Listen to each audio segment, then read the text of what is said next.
So as this lesson is starting out, just leaving off right where we left off last week, and we left off with verse 10. And now we're going to go on to verse 11. But through verse 10, it jumps, and last time we read is when Pharaoh got Moses out of the Nile and made him her son. But now we jump to Exodus chapter 2 verse 11. Moses is 40 years old here, so it's jumped quite a bit. And in that time, Hetzibah was his Egyptian mother. And in that time, we read that Moses' real mother and sister was appointed over him to be to help raise him. Yeah. And so in those early years, you knew that they taught him who he actually was and where he came from. Well, yeah, amen. And at that time, he was getting the best of education as an Egyptian. Hetzibah was his Egyptian mother, and she was renowned. She was a smart woman. She was very intellectual. So the scholars knew that any child of hers would get top education because she was an educated woman. So they knew. Toby, did you ever think just Moses came from nothing? Mhm. His family was oppressed, Yeah. beaten down. Then all of a sudden, within 24 hours, he's in the household of the richest Yeah. man on earth. Yep. You think God wasn't in the plan? Yeah. But his heart, go ahead. But at the same time, within a short trip on the Nile, and still have his mama raise him.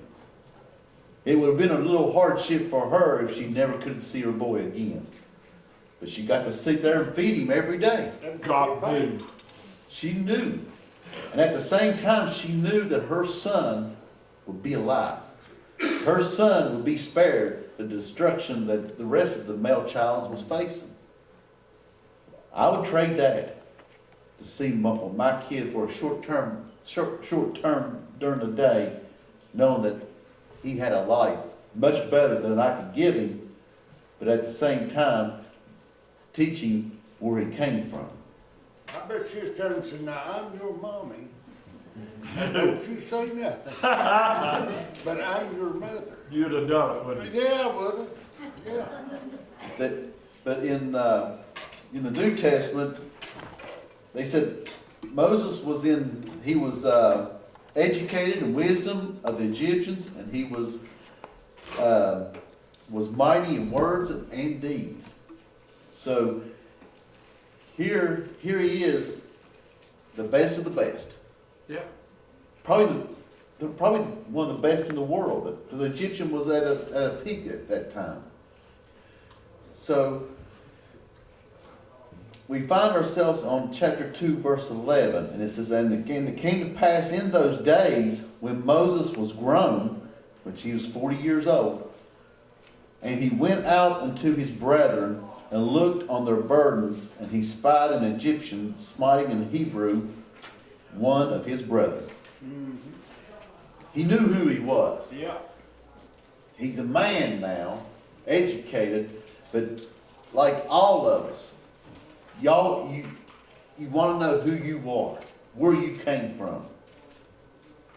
So he ventured out to say, I want to see my people. I should have been one of them. He probably thought, this whole time that, he might have felt guilty. He said, I've lived here all my life just on the other side of town, and I've had the best of the best, but I should have been across the tracks. I should have been over there with them. He probably felt a little sorry, but he had a need. Probably had, because, you know, and it wasn't just pure coincidence. I believe God instilled it in him. Because that, before even God called him, he had a desire to see his people. So he went and saw his people. He saw the turmoil that they were in, and he saw one of his own getting beaten. And it says, and he looked this way, and he looked that way. And when he saw that there was no man, he slew the Egyptian and hid him in the sand. If I'm not mistaken, Andy, this would be premeditated murder, right? He looked this way, and he looked that way. It wasn't out of rage. It wasn't like somebody done something to you that stirred your emotions to the point where you didn't have no control, and you scuffled, and somebody ended up getting killed. It wasn't out of pure anger. He knew what was going on. He stopped. He looked this way, and he looked this way, and he saw no man. And he made the conscious decision, I'm going to get him. Now that's, you think, how could somebody, you know, why would he probably felt that it was one of his own being beaten up, which it was one of his own. He probably felt like a protector, like, here I am, a person of authority. I'm going to be his hero. I'm going to take up for the little man. But in this time, when he did it, he ended up taking the life of an Egyptian. So he hid him in the sand. It says, and when he went out the second day, behold, 2 men of the Hebrews strove together, and he said to him that did the wrong, wherefore smitest thou thy fellow? So here he came up onto 2 Israelites. They were fighting. One hit the other, and he said, now wait a minute. Here again, you see Moses trying to be the protector, the overseer, and try to be the peacemaker. And the one said, he said, who made thee a prince and a judge over us? He said, intendest thou to kill me as thou killest the Egyptian? And Moses feared and said, surely this thing is known. He knew right then that when he looked this way and when he looked that way and saw no man, that somebody did see. And it's just like our Heavenly Father. Yeah. When we're on this earth and we do the things that we do, we may look this way and we may look that way and we see no man, but God sees us. Yeah. He sees our heart. He sees our intentions. He sees even though we might be just like Moses, our intentions is good, but our deeds was wrong. Moses didn't come out and say, I'm going to murder somebody, but circumstances happened that way. I mean, I've had things come up with me, even when I've been working. I've been standing on the side of the road, and a car goes by, and a guy has his window down and calls me a nasty name. I look at him, and he says it again. I thought it might have been an old boy from school, you know, just teasing with me. But he had a scroll on his brow, and he said it again. And then he starts pulling off the side of the road. And I look down at my feet. I'm thinking maybe I'm standing in the middle of the road. And I just don't. I mean, I'm standing on the edge, and I felt maybe he was crowded, and I was crowding him on the road. He about hit maybe mirrors or something. So he pulls out off the side of the road. But by that time, I'm furious. And that's the way the devil works. It was in a moment, in a day, that it was the worst day. I had a lot of stops. It was one of the hot days, and I was in no mood for this. And I'd all come up, and I put my thing in my side pocket, and I told myself, I said, this man's gonna have a bad day right here. So I wasn't gonna, I said, I'm probably gonna lose my job. Because he opened up that door, the first thing I thought in my mind, I'm gonna shut that door on his head. I mean, I was to that point.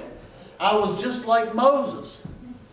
And I found, when I studied this lesson, it came back to me. And I said, I know what Moses felt. He felt that was one of his kids or one of his people that he loved from afar, that he couldn't share his life with his own people, that he was stuck over here with the Egyptians, which was really nice, but at the same time, he was distanced from his own people. So I'm going to take up for him. And he probably had emotions going through him. And I thought, I felt the same way. And when the man got out and I was coming to him, he realized it wasn't the man that he thought he was talking to. And he said, buddy, I'm sorry. I said, you're going to be sorry. And he said, no. He said, stop. He told me, he said, stop. He said, I thought you was somebody else.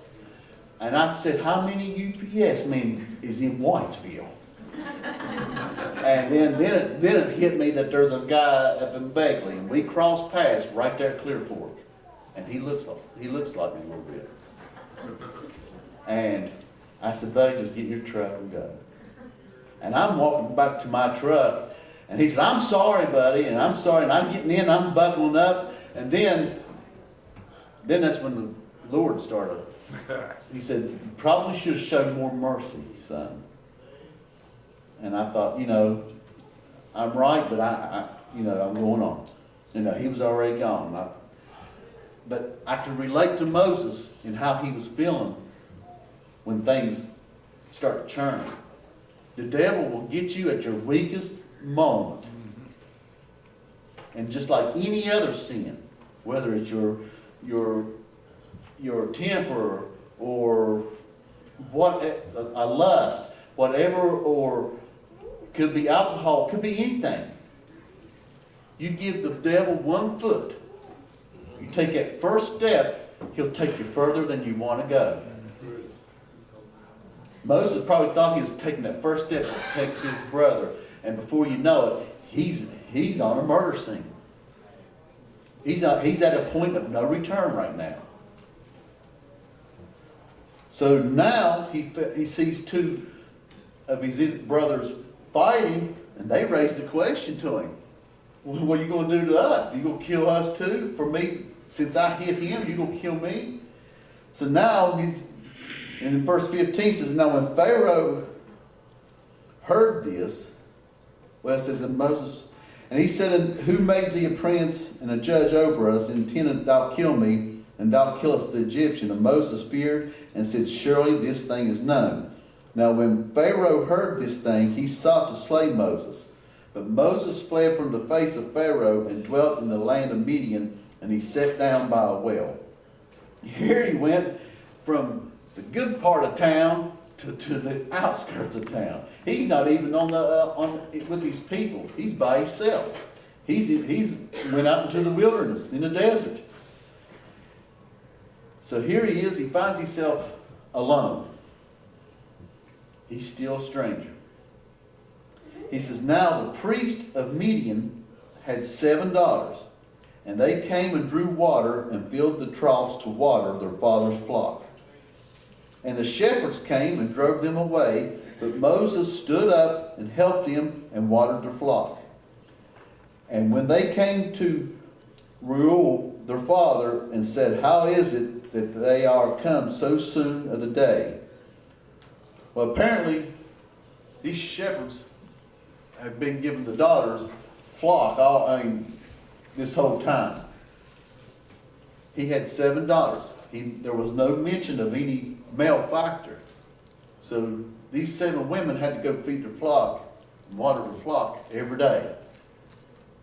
And what's Moses doing? He's the peacekeeper. He's the one that takes up for them. All through his life, you see, he feels like he has to take up for them.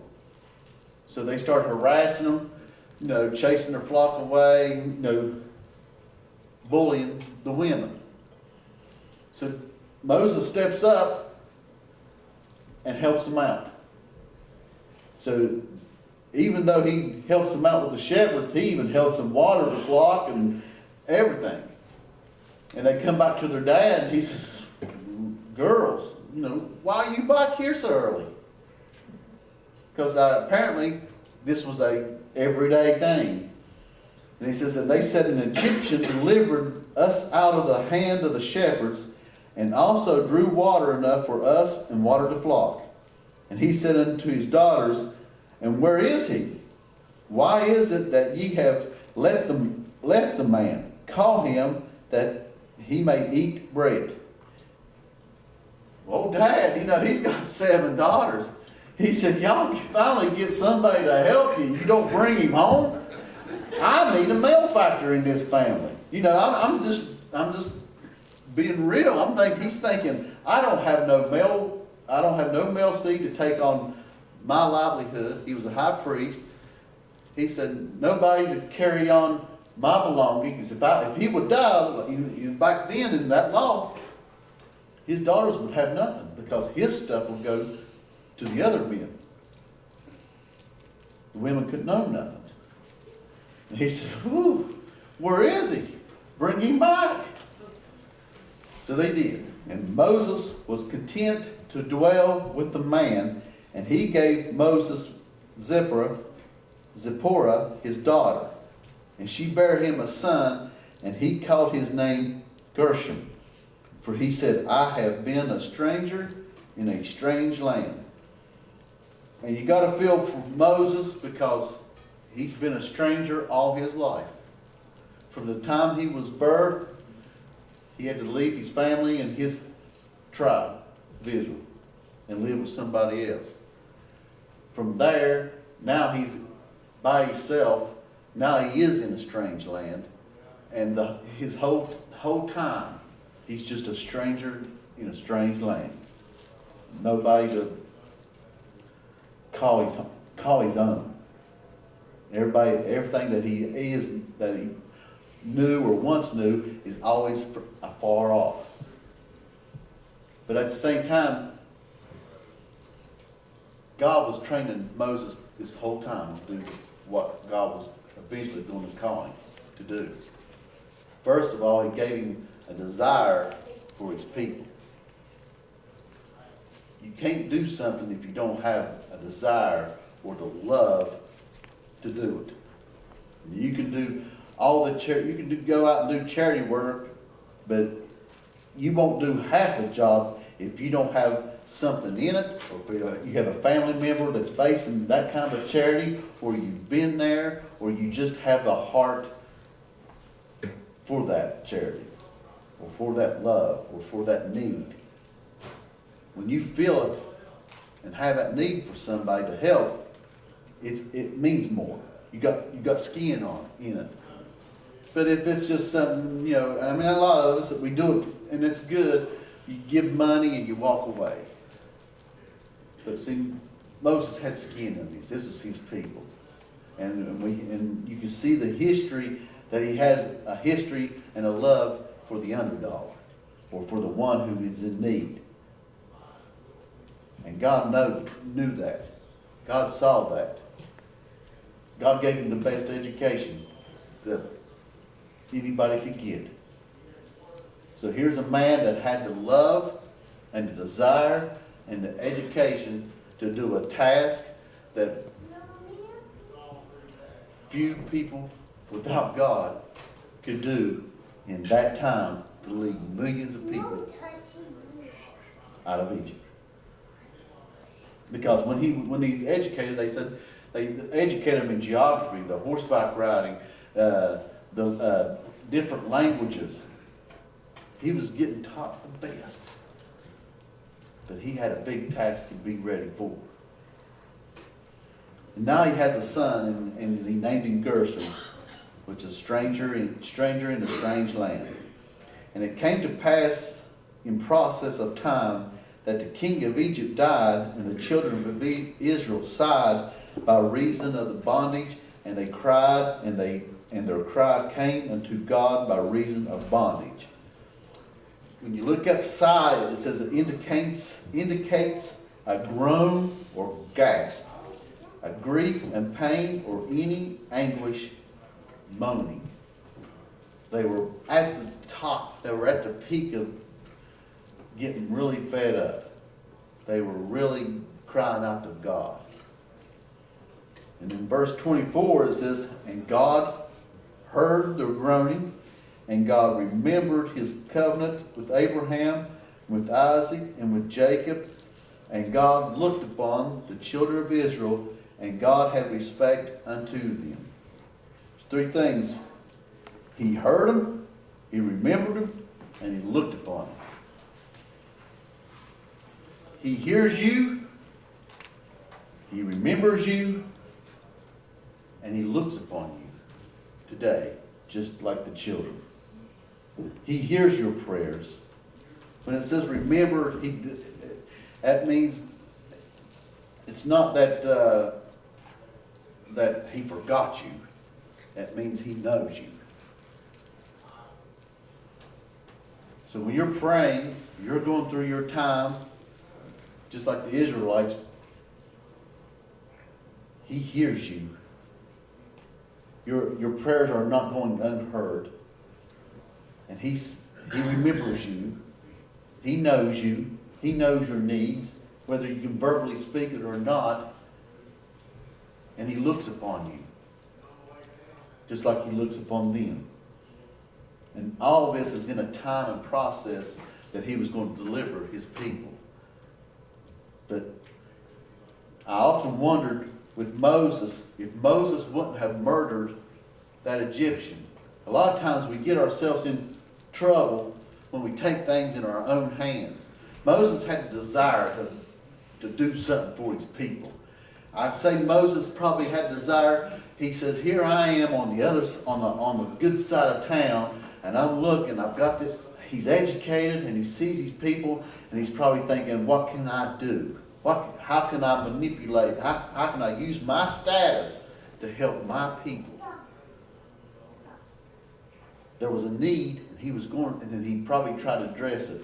But he tried to address it on his own. When he saw something, he let his emotions come and put him into the outcast. How many times have we done that? Like, we tried to do it all on our own. Instead of kneeling down, praying to God, looking for deliverance, for him to deliver us, instead of us trying to deliver ourselves. There's two different ways to look at it. Whether you look upon him to deliver, or you try to deliver. And our way is not the best way. And I often wondered, if he wouldn't have killed the Egyptian and got outcasted, what was God's initial plan? We don't know. That's one of the questions I like to ask. How was you going to deliver your people out of Egypt? How would you have done this? Moses probably added more time because now he's outcast. Now he's out in the wilderness, but he did find him a wife. But how could God have done it a little different? Could he went to Pharaoh and, talk to him? Say, listen, we could do this in a better way. Maybe he could have had him so educated that they didn't need as many slaves. You just don't know how God could have delivered his people out. We know how he did, and we'll probably, I don't want to step on nobody else's lessons, but it's just how God, when you know the outcome and what Moses done, how it manipulates and how it changes your whole life on how we do. It's very important that no matter what we do in our lives, that we kneel before God and ask him for guidance. Because if you're in bondage and you need delivered, let him deliver you. Don't try to deliver yourself.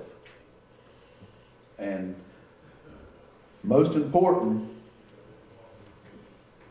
if you have time to look left and look right, lean on God. Don't take it upon yourself and be like me or Moses and take things in your own hands. Because I'm telling you, the devil is ready there to pounce on you. But I'm telling you, that's why we need to be steadfast and be secured with our faith in God, to be constant in prayer. Prayer is everything.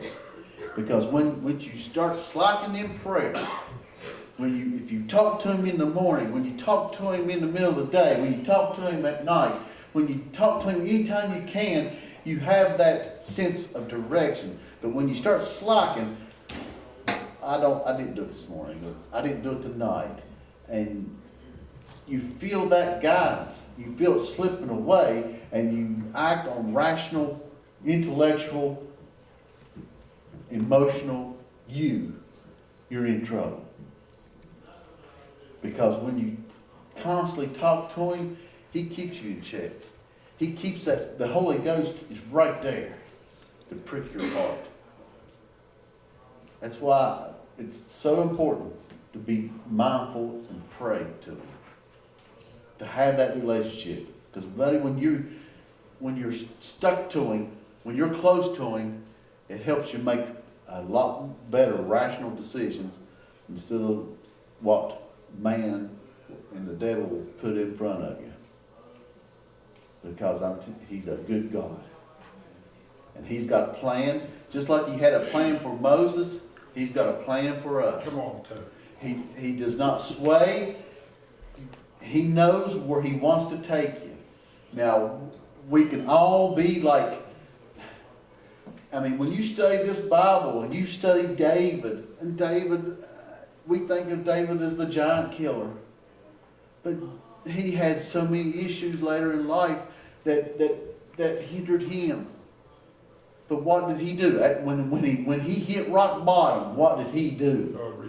He got on his knees, and after he lost that one son, he got up and said, all right, that's it. God's taken him, and there's nothing else I can do. He was sorrowful. The ripple effects that he had to pay. I was listening to a preaching today, this week with David. He had to pay, there was a price for that. Even after, there's a cost to sin. We might do something, but our kids will pay for it. And that's bad. That's right.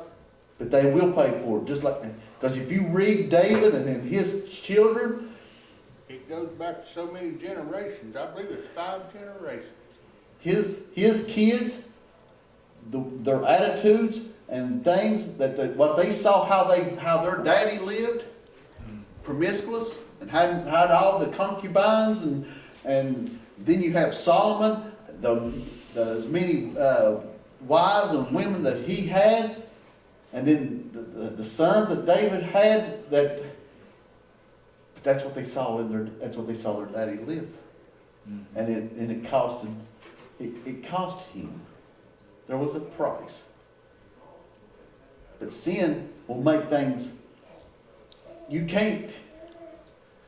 Sin will hinder you and take you to a place, but God is love and merciful, and his grace is so sufficient, is so grace, that he can put you right back on where you are. Like I said, is there a price? There's a price. But his grace is sufficient. He restored David. He loved David. He loved Moses.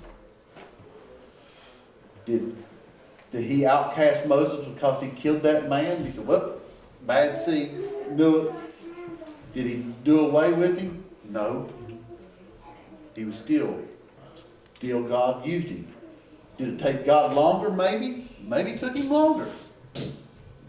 This sin probably caused Moses time, and then time in the desert. It was inconvenience. You just don't know what that sin, cost Moses, because we don't know what God had planned on how he was going to deliver his children before this happened. But sin changes it.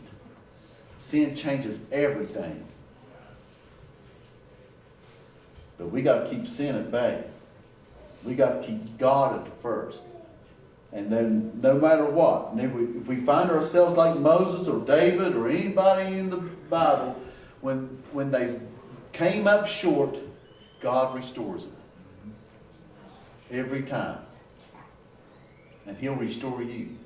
So don't go out there and into the world and you think yourself as a failure, like there's something that you're battling mentally or physically, and the devil is beating you up every time you turn around, telling you you're not worthy. You're not worthy, because the battle that you face every day in life is mostly with the devil. It's going to be in your head. And he's always going to refer back to the sins that you've committed and always tell you you're not worthy.